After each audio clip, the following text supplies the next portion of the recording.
vamos a hablar de los mitos de la buena y la mala alimentación.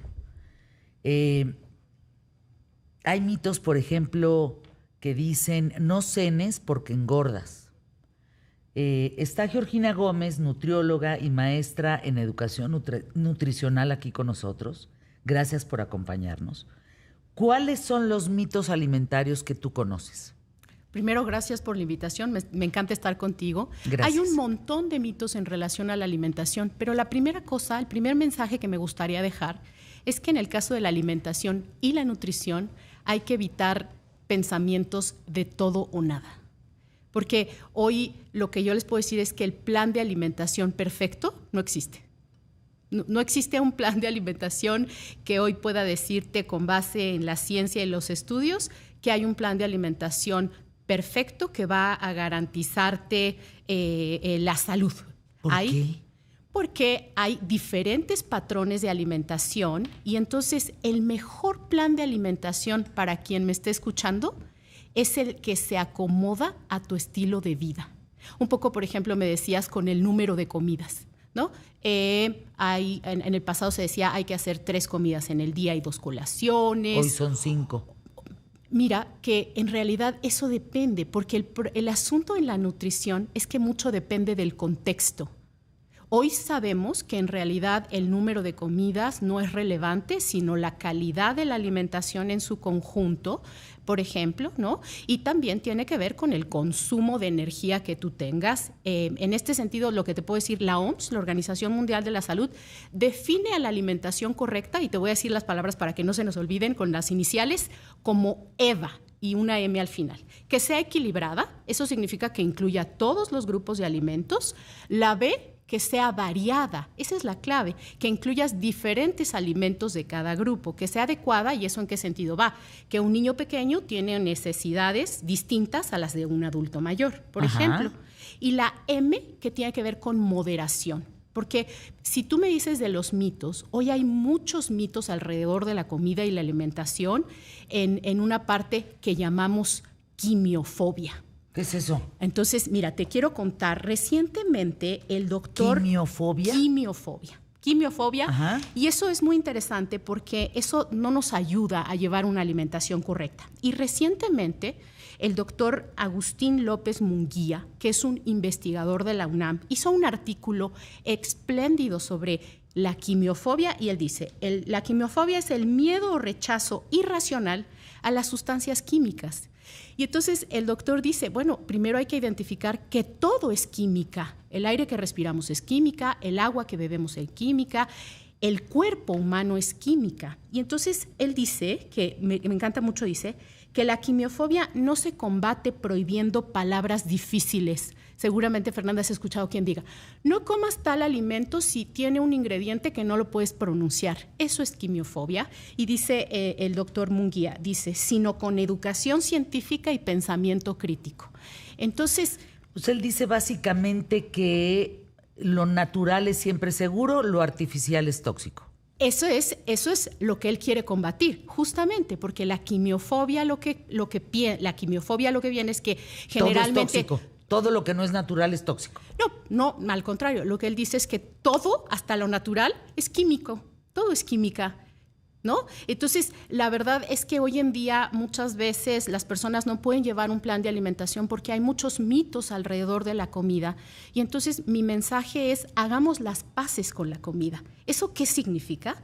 Que hoy lo que yo les quiero dar garantía es que los alimentos que se encuentran hoy en el mercado, los ingredientes que contienen son ingredientes seguros, que han pasado por revisiones de organismos independientes, internacionales y nacionales, y que tengamos quizás un pensamiento más crítico. Yo estoy segura que ustedes han visto un montón de titulares donde dice, tal alimento genera cáncer, o tal alimento cura. Y lo que yo les quiero decir es que ningún alimento por sí solo cura o enferma, ninguno. Es el contexto de la dieta, son todos los alimentos que incluyo a lo largo del día, y por eso creo que mi primer mensaje, que es muy importante, es que hagamos las paces con la comida, y eso significa que el mensaje no debemos centrarlo en buenos y malos. Pero entonces, Georgina Gómez, qué es lo sano, porque nosotros vivimos en un mundo en donde hay todo tipo de alimentos al que podemos tener acceso y muchas variedades de esos alimentos. Es como, pongo este ejemplo, si el nopal te hace bien, en lugar de comer nopal te tomas una pastilla y no tiene el mismo efecto que comerte el nopal natural que una pastilla. Por supuesto, pero en este sentido es que hay alimentos que se deben consumir de mayor frecuencia y tú vas hacia un buen lugar, en el sentido son alimentos como verduras, frutas, leguminosas, frijoles, lentejas, habas, garbanzos, proteínas bajas en grasa, por ejemplo, derivados del maíz, del trigo, de la avena, que tengan fibra, que sean integrales, ¿no? Ajá. Entonces, esos son los alimentos que se deben preferir. Y cuando yo quiero llegar a la quimiofobia, es quien me está escuchando y puede todos los días poner a cocer frijoles, me parece maravilloso, pero ponerlos toma su tiempo. Y hoy vivimos en una dinámica donde tenemos largos trayectos para ir, regresar a casa, poco tiempo para cocinar.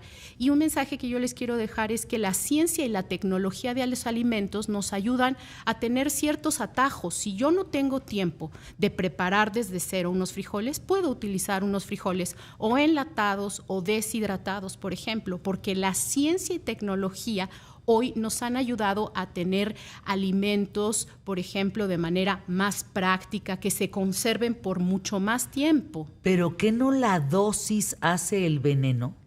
Sí, me gusta, me parece interesante tu comentario y voy a ponerlo con un ejemplo. Cuando tú me hablas de las dosis hace el veneno y seguramente te refieres a algunos ingredientes, voy a poner un ejemplo. Imagínate en la carretera donde la máxima velocidad son 100 kilómetros por hora, ¿de acuerdo?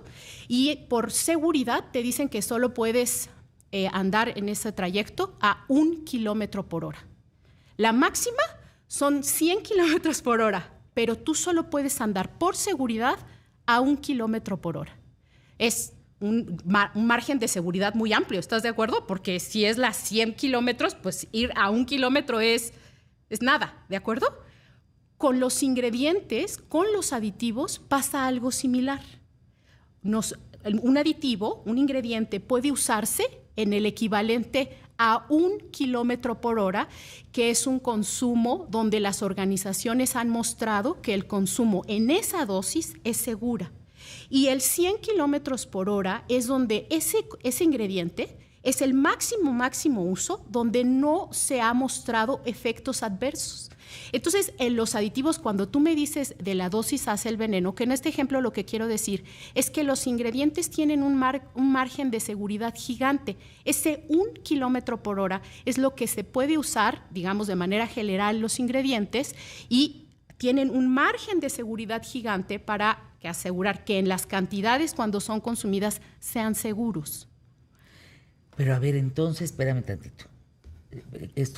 Mi cabeza está dando unas vueltas porque digo, ok, bajo este concepto que tú estás hablando, Georgina Gómez, como nutrióloga y maestra en educación nutricional, entonces, ¿por qué tenemos los niveles de sobrepeso, de obesidad mórbida, de diabetes, por ejemplo, en México y Estados Unidos? Sí. Entre el kilómetro 1 y el 100, estamos yendo a 100 kilómetros por hora todo el tiempo. No, porque yo creo que aquí hay una cosa distinta, ¿no? Una cosa tiene que ver con la seguridad de los ingredientes, que es el ejemplo de 1 kilómetro o 100 kilómetros.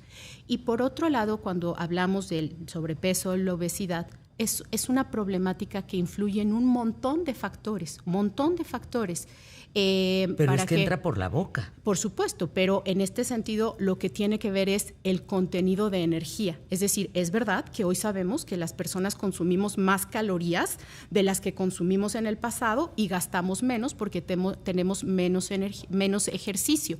Pero en este sentido te das cuenta que son cosas distintas. Una cosa es la seguridad de los ingredientes que son evaluados por organismos internacionales y que son seguros cuando se consumen en las cantidades determinadas, pero por otro lado la problemática de sobrepeso y obesidad es multifactorial, donde específicamente sí hay un consumo extra de calorías y ahí es donde, por ejemplo, la ciencia y la tecnología de alimentos logra que podamos tener un producto reducido en grasa, reducido en azúcar, reducido en sal. Entonces, un poco mi intención de conversar contigo hoy es: hagamos las paces con la comida y encontremos atajos.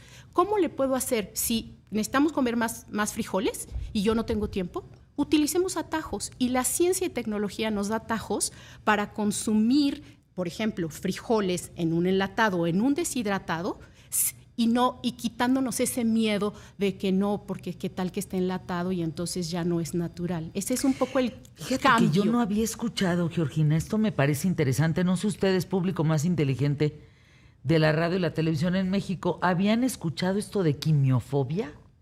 Yo en mi vida lo había oído. He escuchado muchas cosas de la alimentación, que si yo no como esto, mira, cada vez es más difícil invitar a comer personas a tu casa. Porque yo nada más pollo, no, yo solamente pescado. No, yo no como ni pollo ni pescado. Yo digo, qué desmadre, pues entonces tienes que poner un buffet de un mundo de cosas, porque ya no todo el mundo come lo que me pareciera en épocas pasadas, lo normal. Un arroz, una sopa, una carne, un pollo, una ensalada, un puré de papa, un lo que sea, tu postre, café y vámonos. Hoy ya hay una mezcolanza que me parece por momentos muy complicada. Pero además de eso, súmale esto que estás planteando de la quimiofobia. Sí, porque yo creo que en este sentido si no puedo hacer el frijol, tengo quimiofobia de comprar un enlatado o uno en bolsita y entonces mejor no consumo. Exacto, y entonces ahí tú te das cuenta dónde es que este pensamiento de que los químicos son malos, cuando en realidad todo es química, el cuerpo es química, cuando uno come el proceso digestivo genera ácido clorhídrico en el estómago, eso es química. Entonces justamente me parece que hoy los invito, como dice el doctor López Munguía, a que la quimiofobia se combate con un pensamiento crítico, ¿no? Cuando ustedes ven en redes que dice tal ingrediente es citotóxico, ¿qué? Yo les invitaría. No, Sí, yo los invitaría, sí, imagínate, no, dicen, genera cáncer. Entonces yo los invitaría a pensar, si ese ingrediente fuera citotóxico y generara cáncer, ¿por qué se vende? Es decir, con un poco más de juicio crítico, como dice el doctor López Munguía, sino hoy tengamos certeza de lo que hoy está en un producto es seguro en las dosis, y que veamos el lado positivo de si no tengo espacio para consumir, si no tengo espacio para hacer una sopa, puedo utilizar una sopa de bolsa que está en 10 minutos y ahí le añado verduras para cubrir mi aporte de verduras. ¿Por qué no?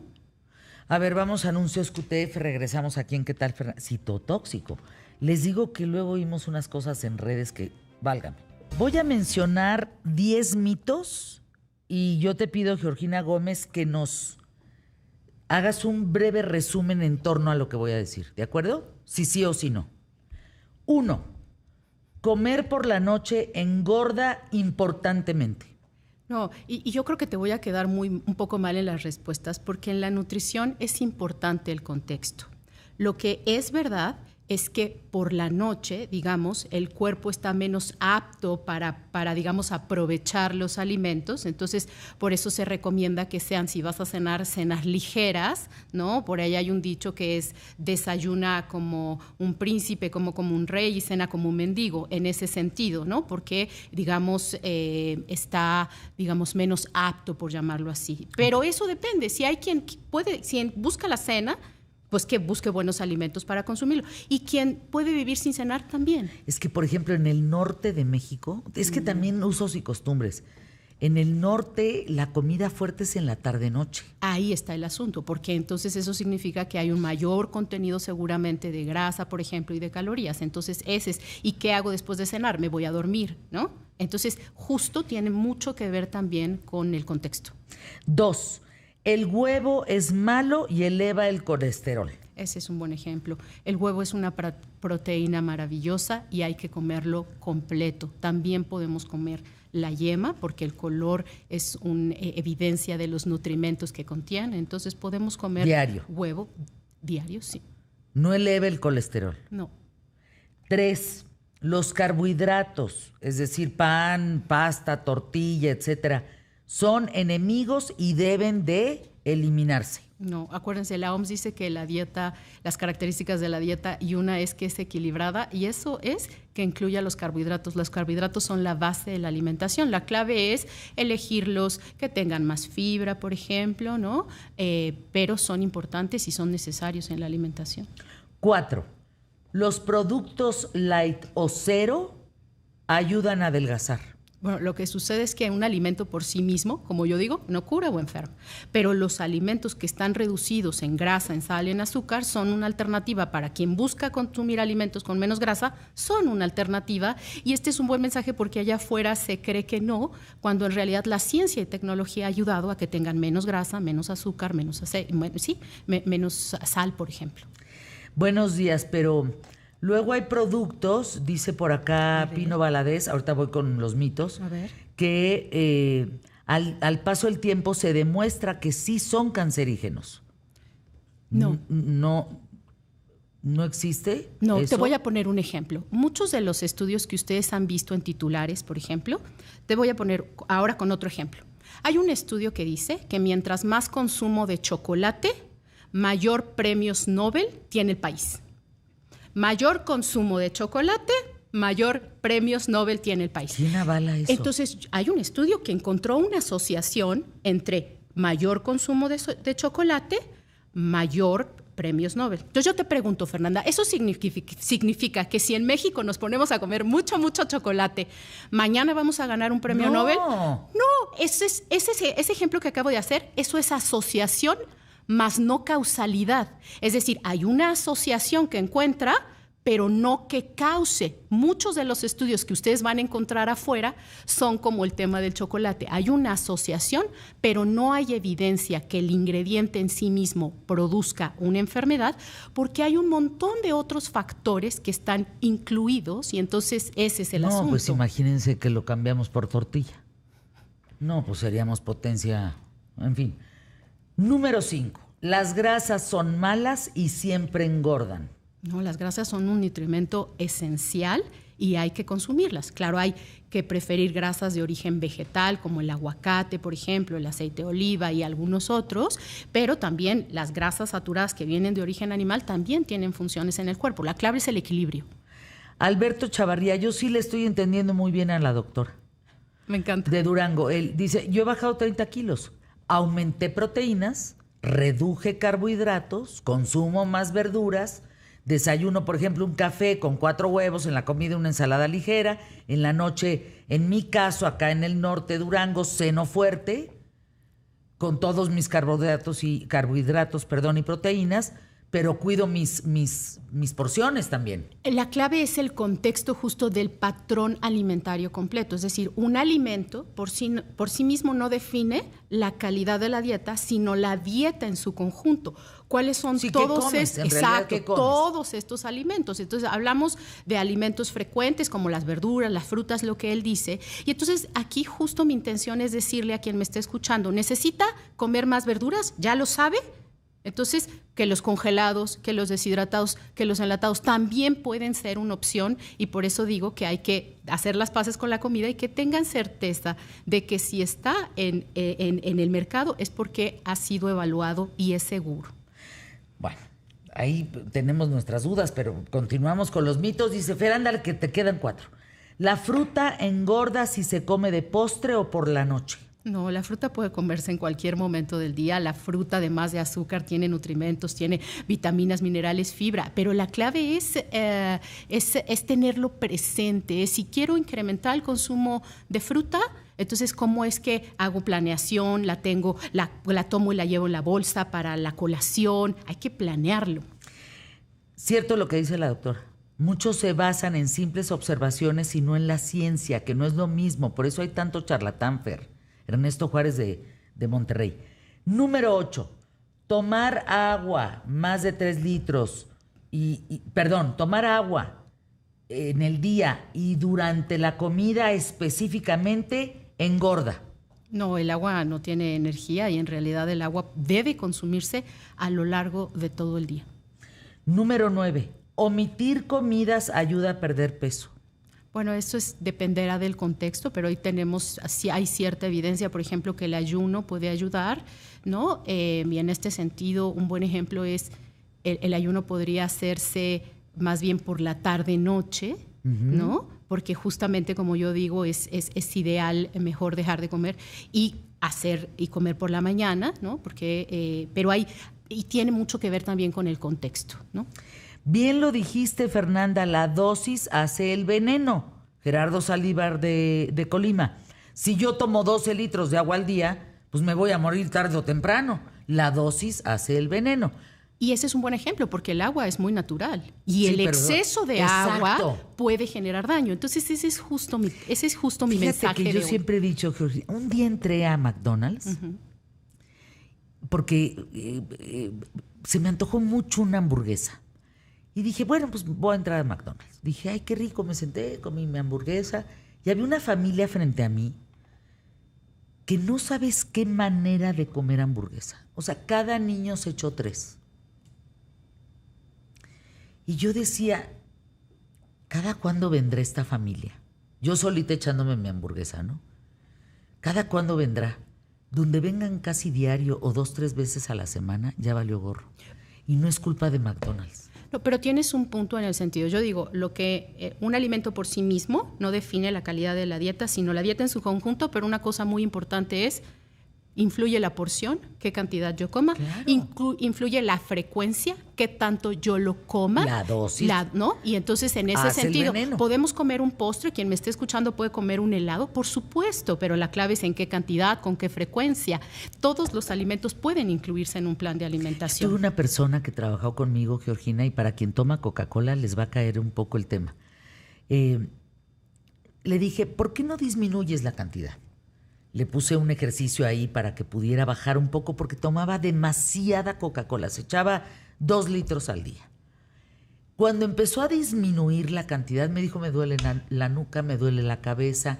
Tuvo que pasar por toda una desintoxicación de cantidad para poderse echar sus 2 Coca-Colas al día, 1 Coca-Cola al día. Pero, ¿sabes? Quien me escuche posiblemente se identifique. Muchas veces este ejemplo que tú pones es más bien porque no tenía, digamos, muy claras sus momentos de comida, no comía y la bebida estaba funcionando como fuente de energía. Entonces, mi recomendación de inicio es más bien estar atentos, estar atentos a nuestras señales de hambre y saciedad, a planear las comidas para incluir más alimentos de los que estamos hablando, hacer uso de la ciencia y tecnología cuando sea posible, pero la clave es evitar prohibir, Fernanda, porque hablábamos en el corte.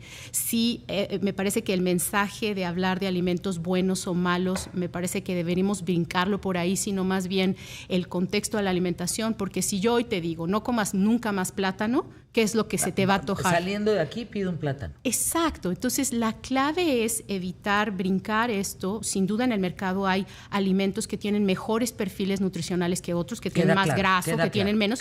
Y esa es la clave, aprender a elegirlos, pero sin miedo, porque son seguros. Dice, y habló a la cabina, Moisés Mendoza de Celaya, te mando un abrazo, gracias por marcar a la cabina. No podemos comer únicamente una fruta, ¿correcto? No, la fruta puede comerse en más porciones. La clave es idealmente que sea entera, que sea completa, porque cuando tú la comes completa hay la fibra, que si tú la bebes en un jugo no. Pero si alguien quiere beber alguna vez un jugo, no pasa nada. Ese es un poco de lo que digo, no debemos pensar satanices en prohibidos. Exacto. Regresa, por favor, Georgina Gómez, hablarnos del aspartame, porque creo que es uno de los ingredientes que más mitos tiene y más estudios. A mí me encantaría porque justamente vamos a ponerles ejemplos como con esto del estudio del chocolate, porque mucho de lo que hay afuera no es evidencia científica. Y número 10, los alimentos frescos siempre son más nutritivos que los congelados. No necesariamente. De hecho, cuando uno usa un alimento congelado, puede incluso tener los mismos nutrimentos y conservarse quizás por más tiempo en el refrigerador que un alimento fresco. Bueno, pues estás cambiando, revolucionando el tema. Danos tu teléfono, por favor, Georgina, de volada. Sí, yo les voy a dar mi LinkedIn, donde me pueden escribir, que es Georgina Gómez Martínez. Ahí me pueden encontrar y con mucho gusto podemos conversar sobre este tema que me parece súper interesante. Anuncios QTF, gracias.